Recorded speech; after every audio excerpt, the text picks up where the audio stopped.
If you have not made your ghostie, go and watch that and make your ghostie, because now it's time to make our ghosties so cute. So cute. I'm going to be showing you how to make these cute flowers and also this hat. So for the flowers, we're going to be working a lot in magic rings. We're going to be doing a lot of chain work in our magic rings. And also, I'm going to teach you a slip knot and how to work off of a chain, which is not my favorite, but sometimes it's just the thing to do. Also, we're going to be doing back loop only in the hat, and we're going to learn how to do a color change. Let's make a bunch of flowers so we can make a little flower headband for our grumpy ghostie. To make the flower, we're going to do a magic ring, but we're going to make it a little bit differently. It's going to start the same. So we've got the yarn. We're going to wrap it parallel on the palm side, and then X on the back of the hand. Take our hook under the first, over the second, give a little twist and pull it through this hole right here. Now I'm going to yarn over, pull it through because we're making chains. Now I'm going to make 1, 2, 3, 4, and then with the first one that we made, that's 5. So we've got 1, 2, 3, 4, 5 chains. And then I'm going to go into the hook, yarn over, pull it through, and then pull it through right here. So now the ring is a little more stable. And we have our first petal, which is just 5 chains and a slip stitch. So we're going to do that again. We're going to do 5 chains and a slip stitch. 1, 2, 3, 4, 5, and then we're going to slip into the ring. And that is our second petal. Same thing again. 1, 2, 3, 4, 5. Slip stitch into the ring. Now we have 3 petals. 1, 2, 3, 4, 5. Slip stitch, pull it through, and make sure that you are going over this string as well. Now I've got 1, 2, 3, 4 petals, so I just need 1 more. If you want a different number of petals, just keep going. Because we're in a magic ring, it's very flexible. 1, 2, 3, 4, 5. But I want to keep this pretty small, and 5 petals works well. Tighten up this ring. Now I'm going to just pull this through to give it a little more. And then cut it. So now I have flowers, and I have already made 2 others. So I've got 3 flowers. I'm going to move on to the next flower. This one you're going to need a tapestry needle. Okay. So we're going to need a tapestry needle at the end just to sew these pieces together. We don't need it yet. Hopefully your tapestry needle has a larger hole than mine, but I can't find my preferred tapestry needle. So now I'm working with pink. And here we're going to do a slip knot, which honestly I don't do that often, so I have a hard time remembering how to do it. Wrap it over my finger. Make an X. And I'm going to take my hook. I'm going to go, just like for the magic ring, I'm going to go under the first one and then over the second one. Just going to grab it and pull it through. And now that it's on my hook, let this go. Just tighten it. And there we have a slip knot. I'm going to chain 11. 1, 2, 3, 4, 5, 6, 7, 8, 9, 10, 11. Now, for working in the chain, we can't go under the 2 we're not going under the 2 like we would for, like we would if we were crocheting like a blanket where we already have our row of stitches. So instead we're working just in this top bar right here.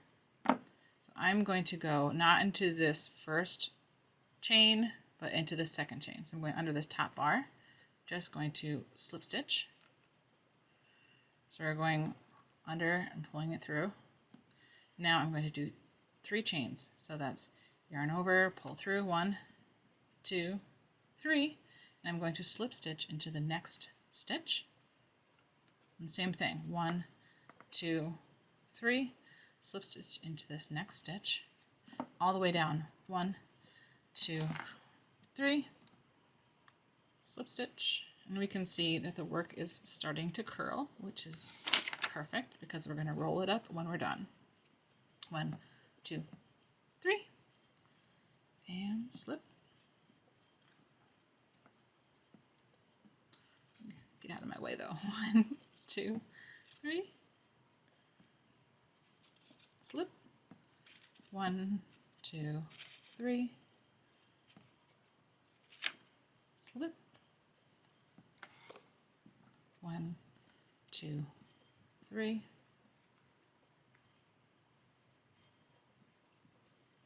slip.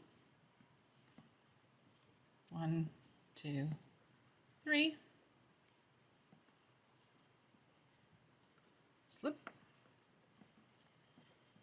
1, 2, 3, and slip. So that's about as much space as we have. So I'm going to cut this, leaving a fairly long tail. I'm going to take my loop and pull that through so the loop doesn't come undone.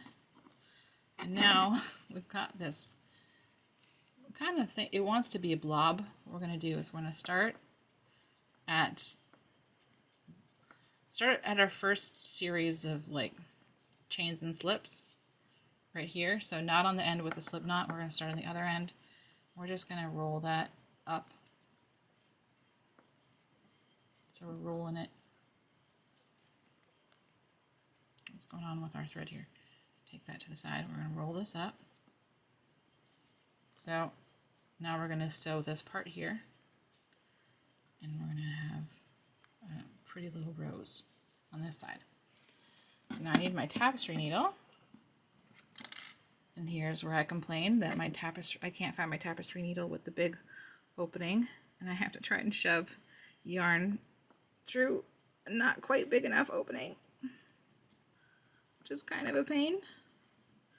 But I think we're gonna see it's split my yarn, so I'm gonna try and shove this extra piece through, but I gotta make sure I shove it in on the correct side.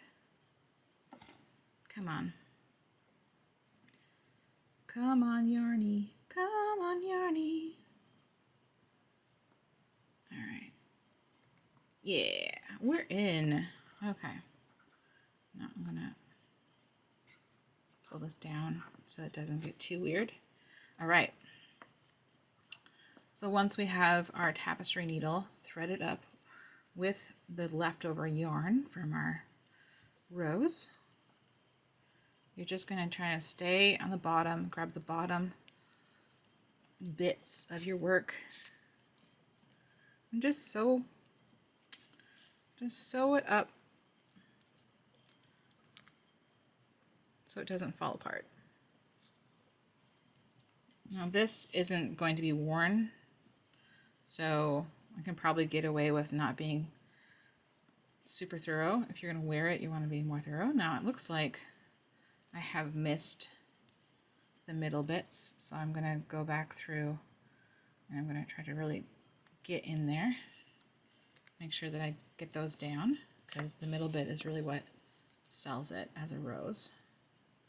And I'm still not happy with that, so I'm just going to come up through the middle so I know that it has been sewed there. And then I'm going to give this a little tug to make sure that there's not anything loose. And I'm going to call that good enough.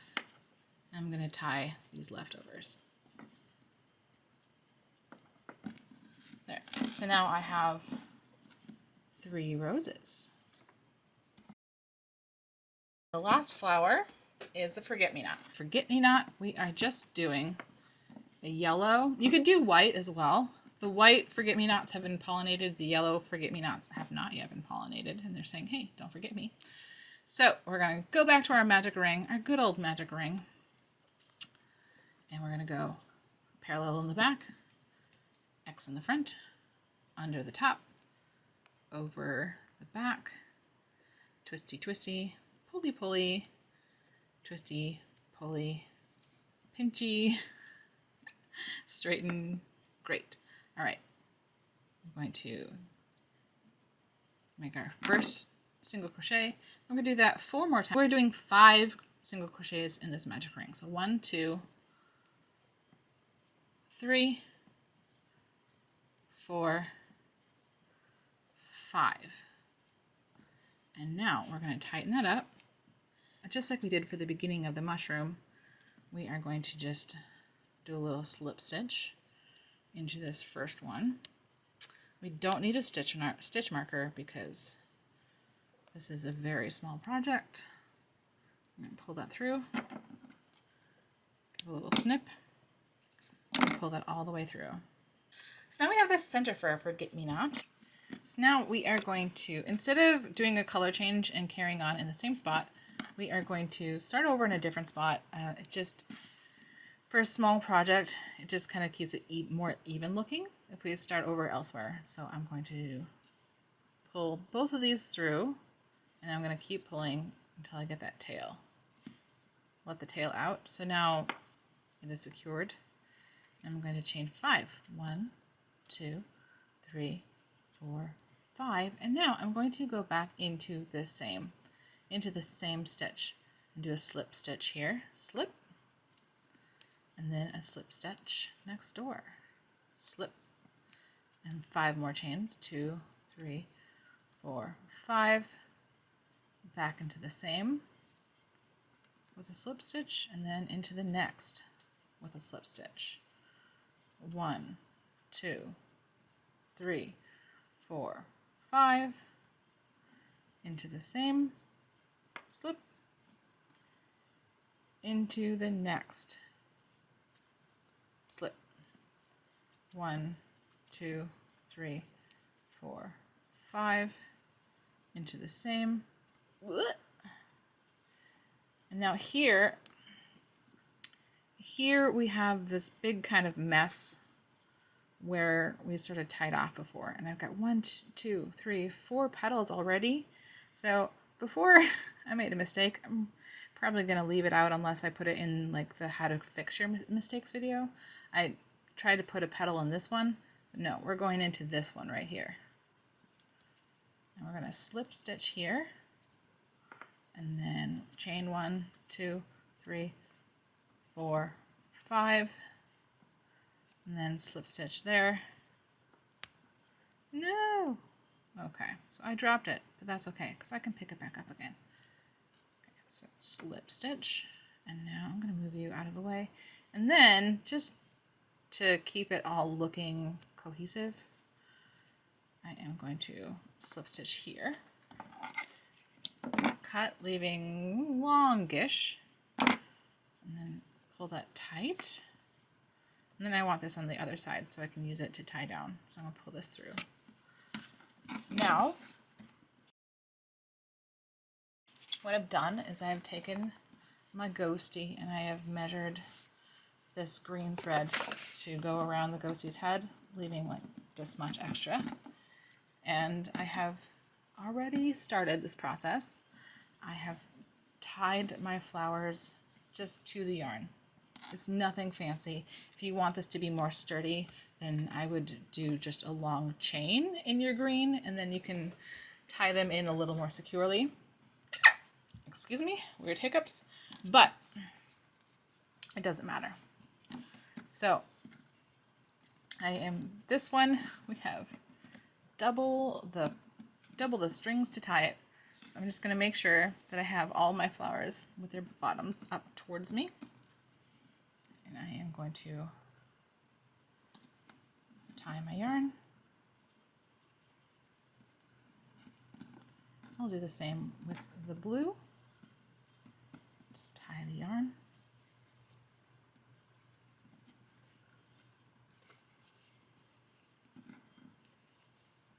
And then, since theoretically you're not going to see these, I'm just going to snip them. Oh no! Oh no! Oh no, I cut my green thread! Oh no! Okay, so I cut my green yarn, which was a mistake. So I'm just going to slide these out of the way for now. It's a good thing my yarn was a little bit long, and I'm gonna tie it again. Oh no. But mistakes are a part of crocheting. You will make mistakes. Okay, that is, go back one more time, see if I can get that a little more secure. The good thing for this is it's going to be worn by a stuffy, so it's not going to be worn by a person who's going to be running around. But yeah, this technique would not work as well for a human, but you could definitely make it work with more than just a random thread. Okay, so that's as far as that's going to pull now that there's a knot in the way. Okay, well, that was a thing that happened. So now I'm going to just add my last 2 flowers, and we're going to see if it still fits our ghostie after that tragedy. So yeah, always cut things longer than you need, because you never know when you're going to just recklessly cut the wrong thing on camera. Alright, and then this last, I think this is the best rose, and it's kind of killing me that it's going to be in the back of the head where it's not going to get seen as much, but that's okay.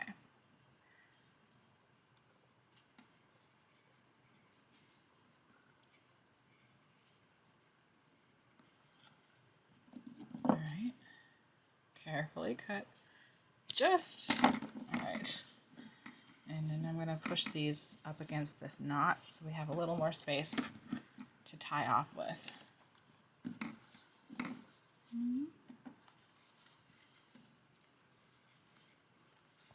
You could even add leaves, either like crochet some green leaves or add some felt leaves. But I'm just going to keep this simple. Oh no. Okay, I'm going to just tuck that under. You could, if you were using glue, you could also use some glue to help glue down the edges so that they don't, can you even see? So that they don't pop up and out of your work. All right, good. We do still have enough to tie it with. It's not as long as it would have been, but it's at least gonna be, it's gonna be fine. Okay. And then just give it a little, some little final touches here. My plan was to kind of hide the awkward join of my my forget-me-nots with the next flower. Jam them all up. And there we go. We got a little ghostie. Now we've got a grumpy ghostie taken care of. It's very cute, but I am made 2, and my happy ghostie needs something too. So I am also making a witch hat. Instructions are in the description, so look in the description. But this is all the steps that we've done so far are just so close to things that we've already done, and this video is already going to be so long, and I would love to get both of the accessories into one video, so we're just going to carry on. What you need to know to do the witch hat is you're going to need to know how to do a color change. So for a color change, this is an increase right here. So I took out one of my stitches.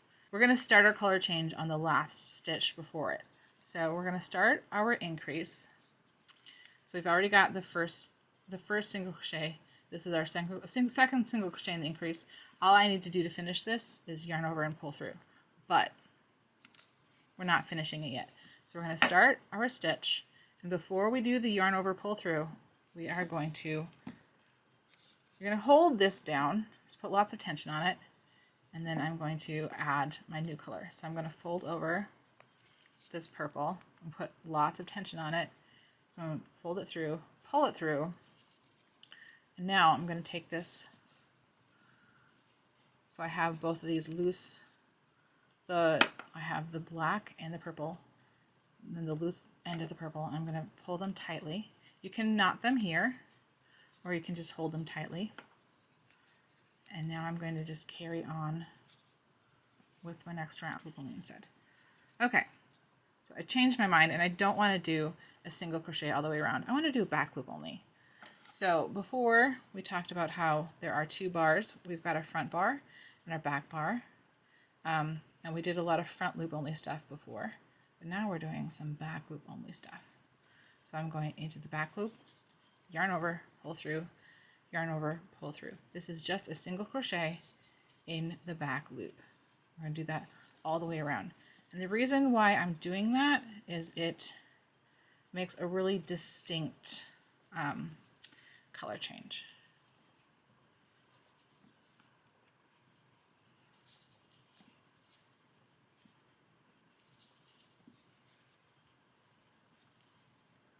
Now we've got one more stitch, but I want to switch back to my black. So before I do my final yarn over pull through, I still have my black thread that I have not cut. And so all I need to do is keep everything nice and tight, yarn over and pull through with my black, and now I'm back to black.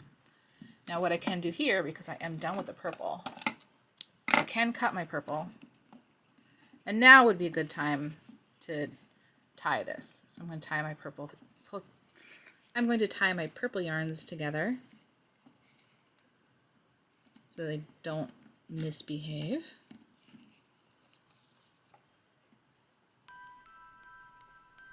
And I'm going to carry on with my black. And same thing as we did before, we're going to get a much more distinct color change, color separation, if we do a back loop only. It doesn't really make that big of a difference for a smaller piece like this, but we're going to do it anyway because it's just good practice. Now we're going to do 2 back loop only single crochets and an increase 6 times. So now we're going to begin the brim of the hat. So we're going to, before when we were making this, we wanted to keep it a real tight cone. So we only were working in groups of 3s. But since we wanted to flatten out, we need to move up to groups of 6. So we're going to do that all the way around, and we're going to finish off this hat, and it's going to be gorgeous. All right.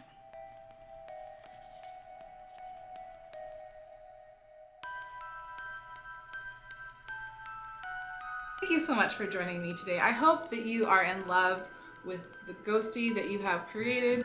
I have more crochet classes planned. Check out my Etsy shop in the description, and I'll see you next time. Bye!